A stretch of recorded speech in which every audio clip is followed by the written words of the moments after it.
मैंने नववधु सी सजी अयोध्या नगरी में राज्याभिषेक की तैयारियां देखी हैं। राजमहल जैसे उस सुंदर नववधु का सलोना मुखड़ा था और कौशल्या का खुशी से भरा मन, उसके माथे का कुमकुम।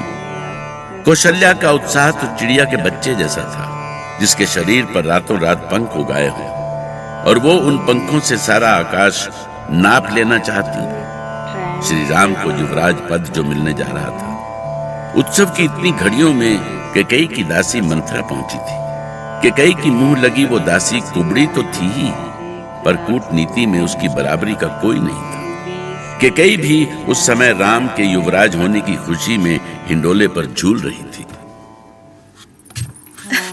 ये तुम क्या कह रही हो मंथरा? खुशी के इस अवसर पर तुम? कौन सी खुशी महारानी, कैसी खुशी? मुझे तो सिर्फ सत्यानाश दिख रहा है, सत्यानाश। मैं कुछ समझ नहीं पा रही हूँ। तुम्हें हुआ क्या है मंथरा? मुझे क्या होगा, मैं तो कहीं भी अपना पेट भर लूंगी, पर तुम कहाँ जाओगी रानी? कहाँ भीख मांगोगी? किसके सामने हाथ पसारोगी? ये सोचकर तो तुम पागल तो नहीं हो गई हो? भला मुझे हाथ क्यों पसारना पड़ेगा? तुम ऐसी उल्टी सीधी बातें क्यों कर रही हो मंथरा? तुम्हारी मति तो नहीं मारी गई है? मुझे तो बस तुम्हारी चिंता है, कहीं तुम इस राजमहल में दूध की मक्खी न बन जाओ। ऐसी झटक कर फेंक दी जाओगी कि कोई देखने वाला भी ना होगा। चुप रहो मंथरा, तुम्हें नहीं पता तुम क्या बोल रही हो। हाँ, मुझे नहीं कुछ पता, पर तुम्हें तो पता है ना कि राम का राज्याभिषेक होने वाला है। अयोध्या का महाराज बनाया जाएगा उन्हें। अच्छा, तो तुझे इस अवसर पर कोई पुरस्कार नहीं मिला, इसीलिए तू ऐसी बातें कर रही है ना? रानी, मेरे लिए तुमसे बढ़कर और कोई पुरस्कार नहीं है। मैं तुम्हारी सेवा में आई हूँ और सोते जागते सिर्फ तुम्हारा ही भला सोचूंगी। बस एक तुम हो जो अपना भला नहीं सोचती। अब किस भले की बात कहना चाहती हो मंथरा? झूठ बोलूं तो पाप लागे रानी, पर कहीं राम का राज्याभिषेक तुम्हारे लिए राज्य से निकास का रास्ता ना बन जाए, यही चिंता है मुझे। कितनी छोटी सोच है तुम्हारी।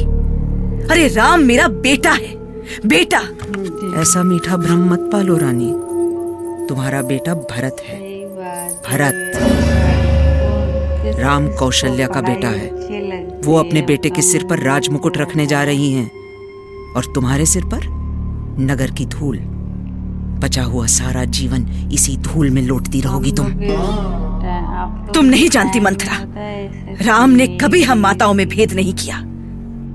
मुझे कभी कभी एक पल के लिए भी ऐसा नहीं लगा कि वो मेरा बेटा नहीं है। कितनी भोली हो तुम रानी, राजमहल में रहकर भी राजाओं की चालें नहीं समझ पाती तुम।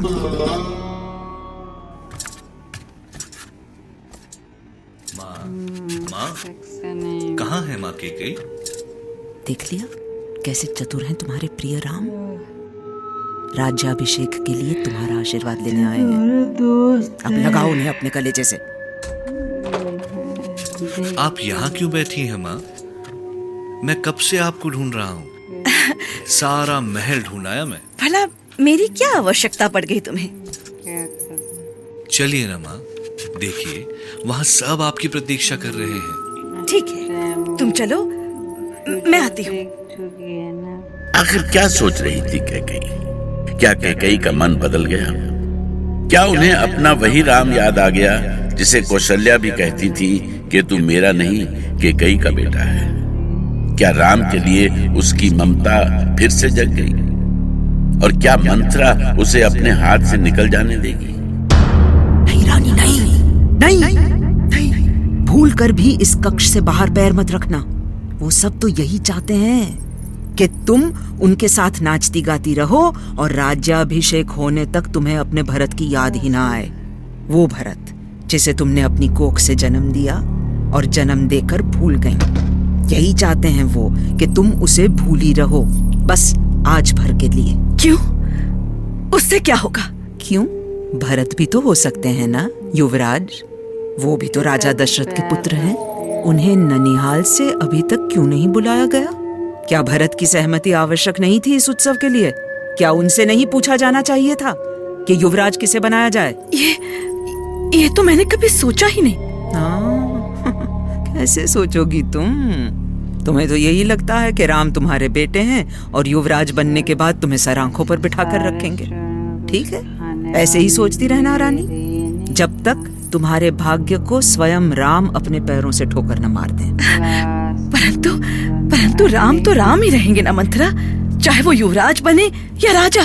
तुम्हें कैसे समझाऊं कि राम के युवराज होने पर क्या क्या होगा? तुम्हारा ये यौवन एक दिन ढल जाएगा ना, और यौवन गया तो महाराज का तुम्हारे लिए आकर्षण भी गया, और जब महाराज ही तुम्हें नहीं पूछेंगे तब राम तो क्या, एक दरबान भी तुम्हारे सामने सर नहीं झुकाएगा। नहीं, क्या सचमुच ऐसा होने वाला है मंथरा? हे प्रभु। देख लेना तुम, महाराज तुम्हारे महल में झांकने तक नहीं आएंगे। कौशल्या को राजमाता का सम्मान मिलेगा तो महाराज उन्हीं के पास जाएंगे ना। क्या मंत्रा? आज जो मंत्री तुम्हारे आगे पीछे डोलते हैं, कल सिर्फ कौशल्या के सामने सर झुकाएंगे। फिर क्या होगा तुम्हारा और तुम्हारे बेटे का? उफ, तो मैं क्या करूं मंथरा? अब मेरे हाथ में है ही क्या? झूठ कहूं तो पाप लागे रानी, पर अभी भी कुछ नहीं बिगड़ा है। मेरा कहा मानोगी तो खेल अभी भी तुम्हारे पाले में होगा। ध्यान से सुनो, अभी महाराज तुम्हारे वश में है, वो तुम्हारी बात कभी नहीं टाल सकते, है ना? तुम्हारी आंखों में आंसू देखकर तो वो बेचैन हो जाते हैं। पर इससे क्या होगा? अरे बेटा, तुम्हें अपनी शक्ति का पता नहीं है, बस तुम कोप भवन में पड़ी रहो। महाराज को पता भर चल गया कि तुम रूठी हो, फिर देखो क्या होता है। भागे भागे आएंगे वो। मंत्रा, और यदि कुछ ना हुआ तो? ओहो केकई, कभी तुमने सुना है कि दिए की लौ पर पतंगा नहीं मंडराया? हाँ, कभी सुना है कि अग्नि में मोम नहीं पिघला? सुना है कभी? बोलो केकई, सुना है? नहीं। हाँ, तो समझ लो महाराज तुम्हें मनाने अवश्य आएंगे।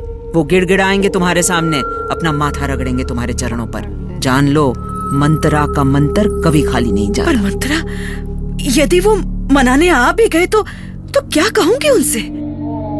बस दो बातें। पहली ये कि वो भरत को युवराज बना दे, और दूसरी ये कि 14 बरस के लिए रामचंद्र को वन में भेज दे। मंत्रा!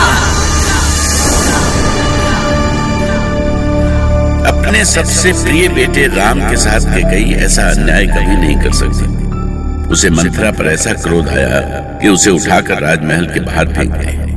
मंत्रा सच कहती है, मंत्रा का मंत्र कभी खाली नहीं जाता, और फिर जब स्वर्ग में बैठे सारे देवतागण स्वयं ऐसा चाहते हो तो फिर भला उसका वो मंत्र कैसे खाली जाता?